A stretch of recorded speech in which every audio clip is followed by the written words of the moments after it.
और ज्यादा तो कसूना बच्चे को दिख रही। जिन लोगों ने दोस्तों कोई सड़क जा सुना पड़ा तो बारिश हुआ जाए तो देख भी ना आते ही जहाँ पे के मतलब इनकी अम्मा तो इधर को सो जाती हैं अपने बने भाई में कि वो तो बस रोटी दे मतलब रोटी जी खाएंगे पेट जी खाएंगे तो एक रोटी दो रोटी मुँह दे देंगे।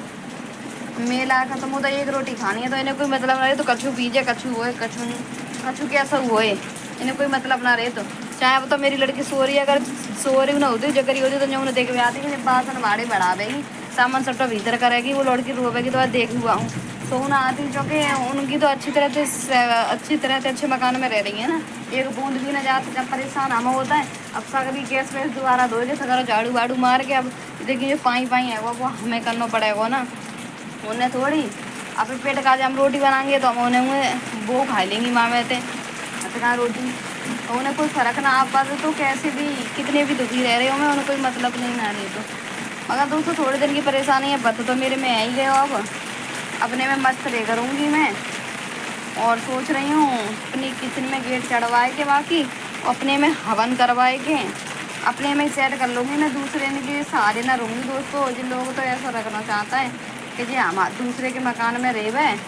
दूसरे के मकान में रेवे मतलब हमारे दूसरे लड़का के में जो खुद के मकान में ना पहुँचे तो हम जे थोड़ी दब के रेवे फिर का है कि मैं दूसरे के मकान में रह रहा हूँ दूसरे के मकान में रह रहा हूँ क्योंकि इन लोगों के मौतें मैंने 2-4 शब्द ऐसे सुन लाए कि जब मैं दूसरी जा वाली दीवार लग रही जा मकान में आई तो अब मैंने कही मैंने तुम लोगों ने मुझे परेशान करो है तुम लोगों ने मुझे ऐसे रहने दो है तुम चाहते तो जहाँ माँ बाप रहते हैं जहाँ माँ बाप रहेंगे वहाँ बहू रहेगी होता है ना तुम भी समझदार होंगे जहाँ माँ बाप रहता है लड़का के वहाँ पर ही बहू रहते हैं मगर मेरे लिए वहाँ घर में अलाव नहीं इन तो मतलब मेरी लड़ाई झगड़ो है झगड़ो तो दोस्तों कोई मारने का जे कोई लड़ने का जे आवे तो तुम भी बताइए तुम भी छोड़ देंगे। वो लोग मेरे मम्मी पापा के बारे में गलत सलत बोलते उल्टा सीधा बोलते तुम मोते क्यों माँ बाप ने कहने को क्या मतलब है मोते बोलते तो मोह सहन ना होती तो मैंने मतलब ये बोली कि तुम मेरे मम्मी पापा थे मतलब आज जेठ थे बोली मैंने कि तुम मेरे मम्मी पापा ने तो बोलता है और अपनी बीवी बोलती उनकी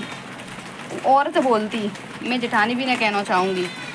वो औरत बोलती तो मैंने आदमी है भाई आदमी तो समझदार हो तो औरत समझा देगा कि तुम्हें माँ बाप के बारे में क्यों बोलते हैं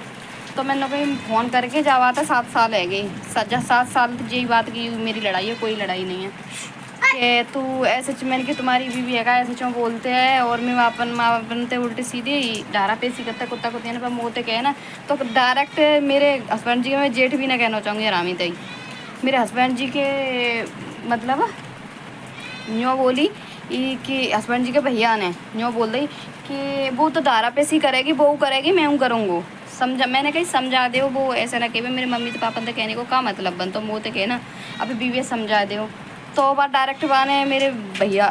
हस्बैंड के भाई ने जो जवाब दो कि वो भी कहेगी मैं भी कहूँगा सॉरी मैं भी कहूँगा वो तो ऐसे कहेगी और कहेगी मैं और कहूँगा तो बताओ तुम बोलोगे कि नहीं बोलोगे फिर उल्टी सीधी गाली गलौज करोगे कि नहीं करोगे कि समझाना तो बारह हम तो प्यार से कहिए मरबाने उल्टो जवाब हमें दे दोगे बस यही मेरी लड़ाई और कोई लड़ाई नहीं बस। तो मेरी सास कहें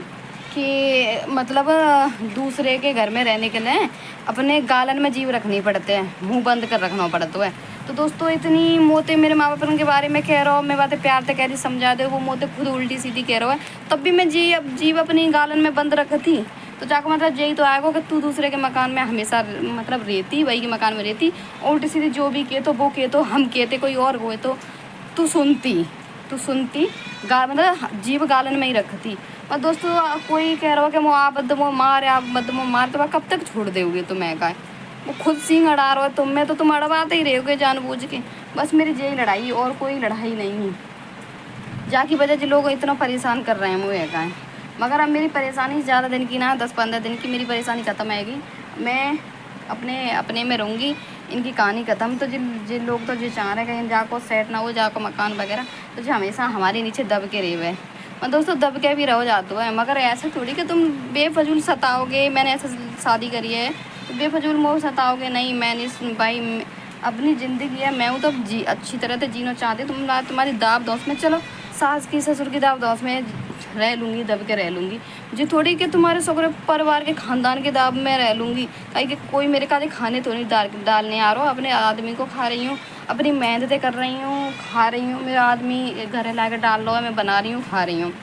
मर्जी थोड़ी कि वो लोग दिल्ली रह रहे हैं मगर उनकी दाव में रहूँगी। तुम्हारे जितने भी घर खानदान के हैं सगर दब के रहूँगी, बिल्कुल ना रहूँगी, मैं तनक भी ना रहूँगी। चलो सास ससुर को मतलब होता है कि एक कहता है करो सुननी पड़ता है, वो भी मैं समझदार हूँ, ऐसी बात ना है, मैं सुनूंगी। मगर जो थोड़ी कि तुम अपने जितने भी लड़का हैं, मैंने ऐसे शादी करी है तो जितने भी तुम्हारे लड़का हैं 4-5 सगन के मैं दब के रहूँगी, अपनी गालन में जीव रखूँगी। चलो मैं रखवे वाली जगह पर रखो भी जातो है मगर तुम उल्टो जवाब दे रहे हो, तुम खुद लड़ने वाली बात कर रहे हो तो फिर दूसरे गुस्सा आएगी नहीं आएगी। दोस्तों मैं बहुत सीधेपन जी रही, बहुत सीधेपन थे मगर जो है ना कि कोई चालाक भूत ना है, कोई बोलना चाहत ना है औरत, बस सामने वाला बुलवा दे तो है, खुद सिखा दे तो है कि तू है ना हमारे संग में कैसा बर्ताव करना है। कोई क्वेश्चन करेगा तो आंसर दो जातो है, दो जातो या नहीं दो जा तुम ही बताइयो, दो जातो है ना। वो लोग मुझे क्वेश्चन कर रहे हैं तो मैं आंसर दूंगी नहीं दूंगी। तुम लोग मेरे थे, वो लोग मुझे गलत बोल रहे हैं तो मैं गलत को जवाब दूंगी नहीं दूंगी, बस मेरी चली लड़ाई है और कोई लड़ाई है तो कोई नहीं। दोस्तों अब थोड़े दिन की परेशानी है, मैं अपनी गुजार रह रही हूँ। फिर जिन लोगों ने जय राम जी की लास्ट बार। दोस्तों अब ब्लॉग काफ़ी लंबा है, वो बारिश और दोबारा से आने वाली है जो कि छाता पकड़ पकड़ मैं हार गई हूँ क्योंकि हवा चली ना अंदर बारिश आ रही है, जबकि मैंने छाता लगा रखा।